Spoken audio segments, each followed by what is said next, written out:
तो जय जगन्नाथ भाई भौणी मैंने यहाँ हूँ मोर सेकेंड ब्लॉग और सेकेंड ब्लॉग रे मु आपण मानकू गोटे भल जिनस देखा चाहूँगी कि आमर भद्रक होता भद्रक काली पूजा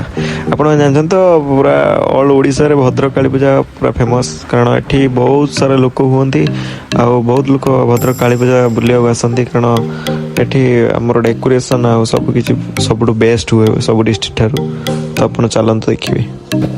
तो यहाँ है आम बंद छक को जीवार रास्ता तो आम बंद छक बाट देखी सीधा चौरंपा जावा।